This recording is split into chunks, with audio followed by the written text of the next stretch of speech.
안녕하세요. 오늘 저희 딥다이브에서는 정부의 민생회복 소비 쿠폰, 공식 신문 10답 자료, 이걸 좀 자세히 들여다보려고 합니다. 네, 안녕하세요. 이게 누가 받고 또 어떻게 신청하고 어디서 쓸 수 있는지 좀 헷갈리는 부분들이 있죠. 맞아요.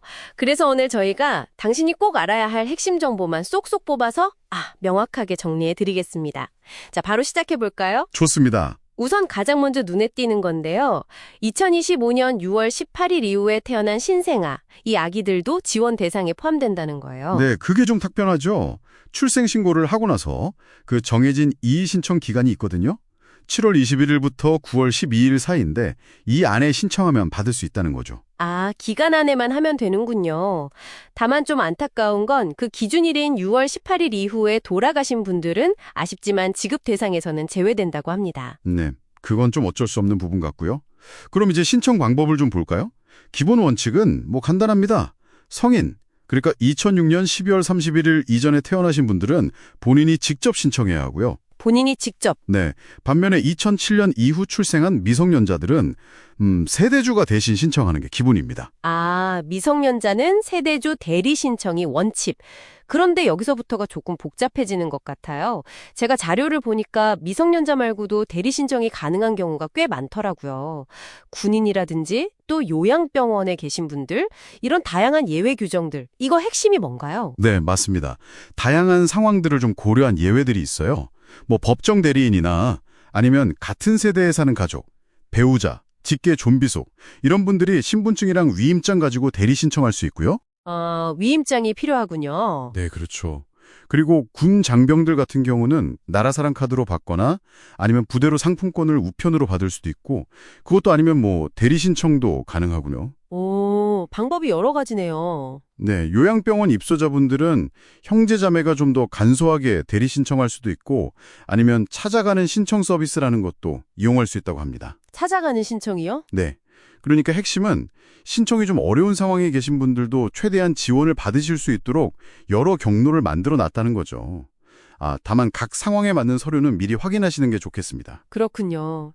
정말 최대한 많은 분들이 받을 수 있게 신경 쓴 그런 흔적이 보이네요. 그리고 지원 금액도 모두 같지는 않잖아요. 이 부분은 특히 해당되는 분들이 꼭 아셔야 할 내용 같은데요. 네, 맞습니다.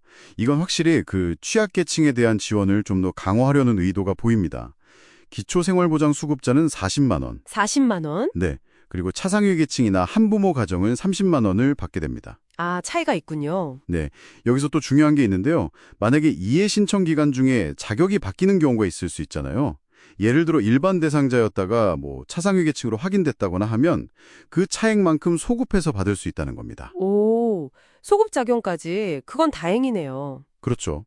일종의 안전장치라고 볼 수 있겠죠. 그런데 자료를 보다 보니까 정말 흥미로운 점이 있었어요. 어떤 특정 지역으로 이사를 가면 돈을 더 준다고요? 이건 뭔가요? 네, 바로 그 부분입니다. 이게 그냥 소비 지원책만은 아니라는 걸 딱 보여주는 대목이죠. 그렇죠. 6월 18일 이후에요. 정부가 지정한 특정 농어촌 인구 감소 지역이라는 곳들이 있어요. 거기로 이사를 가면 쿠폰 사용 지역을 그쪽으로 바꿀 수 있는 건 물론이고 추가로 5만 원을 더 지급합니다. 와, 5만 원 추가요? 네. 예를 들어서 서울에 살다가 강화군으로 이사를 했다. 그러면 추가 혜택을 받는 거죠. 그러니까 이건 소비 진작뿐만 아니라 지역 균형 발전이나 인구 유입 같은 정책 목표도 같이 고려한 거라고 해석할 수 있습니다. 와, 5만 원 추가 지급이라니 이건 정말 파격적인데요. 확실히 정책에 여러 가지 고민이 담겨 있는 것 같네요. 자, 그럼 이제 가장 현실적인 질문으로 넘어가 보죠. 이 쿠폰 도대체 어디서 쓸 수 있는 건가요? 이게 사실 제일 중요하잖아요, 우리가. 그렇죠. 사용처 제한이 꽤 명확하게 정해져 있어요. 핵심은 아까 말씀드린 것처럼 대규모 자본보다는 소상공인을 지원하겠다는 의지거든요. 소상공인 지원. 네. 그래서 이마트나 홈플러스 같은 대형마트, 아니면 백화점, 또 롯데슈퍼 같은 기업형 슈퍼마켓, SSM이라고 하죠. 이런 데서는 사용할 수가 없습니다. 대형마트, 백화점, SSM 안 되고 그럼 어디서 쓸 수 있는 거죠? 혹시 쓸 곳이 너무 없는 거 아니냐 이렇게 걱정하실 수도 있겠는데요? 그렇진 않습니다. 예를 들어서요.